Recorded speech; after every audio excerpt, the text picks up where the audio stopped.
يا جماعة الحلوين، هذا الشاب عالق في متاهة مش بسيطة أبدا. فيها غرف كتير مترصة جنب بعض، وبين غرفة والتانية بيمشي من باب حديد. أول ما حط رجله على الأرض فجأة فخ في الغرفة اشتغل، بس شاف قطعة قماش وقعت على الأرض وجسمها تخترق فجوة كبيرة. مات على طول وهو مش فاهم إيش اللي صار. اتضح إن مش كل غرفة في المتاهة آمنة، مليانة أفخاخ قاتلة. ومش بس هو، في ناس كتير تانية عالقة هنا. مش بس الكبار، حتى الأطفال موجودين. كلهم لما فتحوا عيونهم لقوا نفسهم حبيسين هنا، وقلقانين مش عارفين يهربوا من المكان الكريه ده. في اللحظة دي، واحد حاول يدور على تليفون عشان يطلب مساعدة، بس كل أغراضهم الشخصية اختفت، يعني ما فيش طريقة يتواصلوا مع الخارج. وفجأة باب الغرفة اللي جنبهم أتفتح. حذاء طار عبر الغرفة، وبعده طلع راجل ملتحي وقفز. والناس مش فاهمين إيش بيصير. هو طلع على سطح الغرفة بسرعة، وبعدين فتح الباب اللي فوق. فجأة جثة وقعت، وبعدها قطعة لحم كبيرة. واضح إنها جثة الشاب اللي مات قبل شوى. والناس كلها في حالة هلع، وفجأة باب الغرفة اللي جنب أتفتح، وطلع الشاب اللي مات قبل شوى. والناس في ذهول، وبعدها ظهرت بنت اسمها أوكي، كانت بتدور على مخرج وبالصدفة وصلت للغرفة دي. أوكي خافت جدا لما شافت الجثة على الأرض، حاولت تروح غرفة أنية بس الراجل الملتحي منعها. طلع هو بيستخدم الحذاء عشان يختبر أمان الغرفة. لو ما فيش فخ يقدروا يدخلوا. أول ما الحذاء وقع، نيران طلعته على طول وحرقت.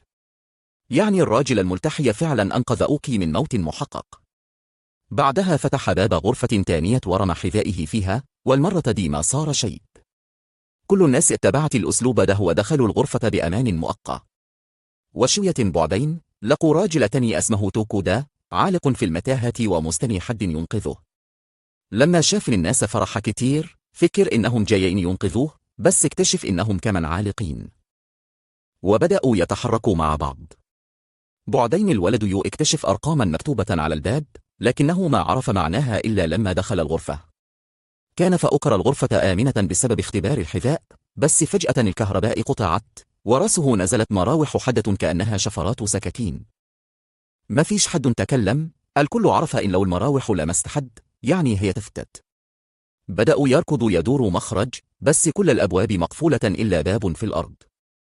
نزلوا بسرعة من الباب اللي تحت، ونجوا من الكارثة دي. بس اكتشفوا إن طريقة الحذاء مش فعالة لأن في أفخاخ مخفية كتير. الناس بدأت تفقد الأمل، مش عارفين يخرجوا أزاي. في اللحظة دي، جوتو فكر في الرقم اللي شافه قبل كده، واعتقد إنه رمز الغرفة. كتب الرقم ولقي قاعدة: إذا كان الرقم أولي، الغرفة فيها فخ، لو مش أولي، الغرفة آمنة. جوتو راح جرب ولقي غرفة برقم مش أولي، والنتيجة فعلا آمنة. الكل بدأ يستخدم الطريقة دي. مشيوا عبر غرف كثيرة، لكن في غرفة اكتشفوا كل الأبواب أرقامها أولية، يعني كلها فخاخ. قرروا يرجعوا للغرفة اللي فاتتهم، لكن الباب كان مقفول بإحكام. جوتو زعل وصرخ بأعلى صوته، بس الصرخة دي شغلت فخ جنبهم. اتضح إنه حساس للصوت، يعني لو ما فيش صوت يبقى آمن. جوتو شال حذائه وحطه على رقبته، وراح يمر بهدوء وفتح الباب بعناية. الكل مشى بنفس الطريقة. لكن أوكي اللي كان ماشي قدام فجأة وقع حذاءه وفعل الفخ. لحسن الحظ الكل قدروا يسحبوا جوتو بسرعة قبل ما يموت. جوتو غضب قوي وظن إن أوكي عملها عن قصد عشان يقتلوا، ولو ما كانش في ناس وقفتها كان ضربها على طول. أوكي والولد كمن شافوا رسم لخريطة المتاهة، شكلها مكعب فيه غرف كتير.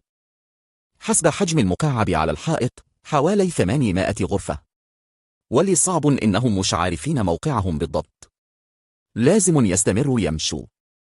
بس لما أوكي فتح باب جنبهم، شاف حاجة مرعبة خلتهم يصرخوا. لقوا جثة الشاب اللي تخترق جسمه على الأرض. معناها رجعوا لنقطة البداية، ودخل الكل يحس بيأس رهيب. فجأة، الغرفة كلها اهتزت بقوة. جوتو فهم إن مش بيرجعوا لنقطة البداية، لكن الغرف نفسها بتتحرك زي المكعب روبيك. لازم يحددوا مكانهم بسرعة. بوم لوند أتطوع يمشي أول، بس لما كان يحسب الغرفة الآمنة اهتز المكان وسقط على غرفة خطيرة. النظام الليزري اشتغل على طول ووجه شعاعه على أوكي. جوتو قفز بسرعة ودفعه بعيد عن الليزر القاتل. بس قبل ما يطلع من الغرفة الليزر رجع وضرب الاثنين.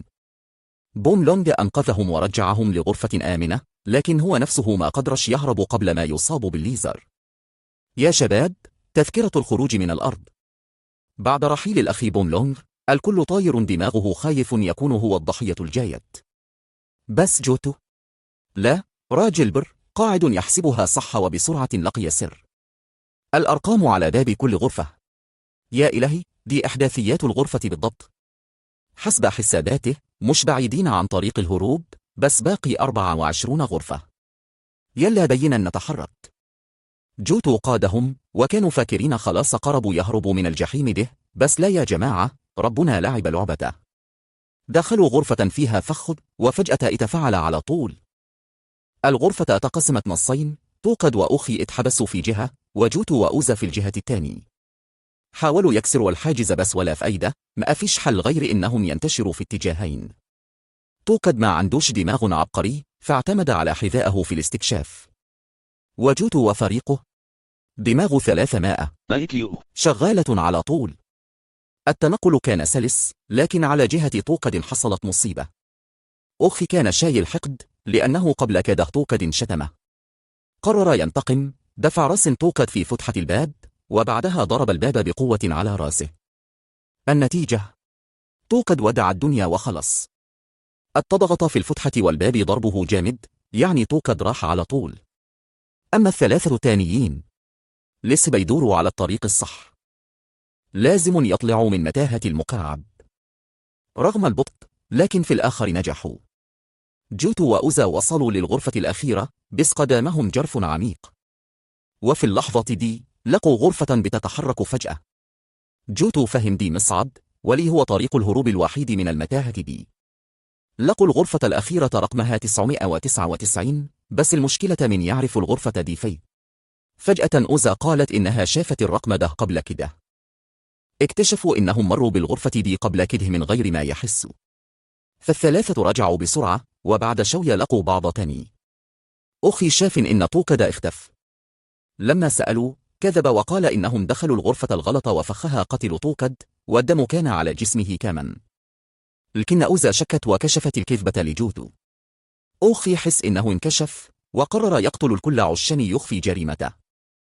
شاهد جوتو ده، شد الولد وهربوا، بس للأسف كان فات الأوان. القاتل مسك جوتو ورماه على الأرض. جوتو صمم يحمي الولد ويشد القاتل عشان أوزا تخلص. أخي رجع عشان يواجه جوتو. لما جوتو قرب ما ينهار فجأة الغرفة اتحولت للون الأحمر. الفخ تفعل. جوتو قاتل بكل قوته، مسك يد القاتل بشدة عشان ما يهربش. في اللحظة دي سكين نزلت من سقف الغرفة، غرست في أخي ورفعتوه. جسدها تقطع بالسكاكين الحادة دي. وفجأة المتاهة بدأت تتحرك. جوتو ركض بسرعة وحط الولد عند أوزا، بس ما قدرش يدخل معاه، الباب اتقفل وبقي لازم يصادق المكان. على الجانب الثاني أونو متألم بشدة لأنه فقد أخ طيب. بعد شوي لقوا باب الخروج وشافوا الطريق قدامهم. بس مش فرحة. خسروا ناس كتير عشانهم يعيشوا.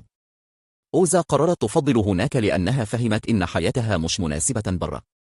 أونو سبها وروح لوحده وأوزا بقت تهتم.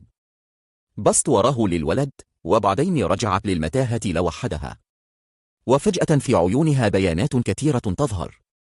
تبين إنها مش إنسانة، دي روبوت ذكي. بعدين فتحت الباب ورحيت لمجموعة تانية من الناس. يا جماعة الحلوين، هنا خلص الفيلم. سلام ونشوفكم في الحلقة الجاية.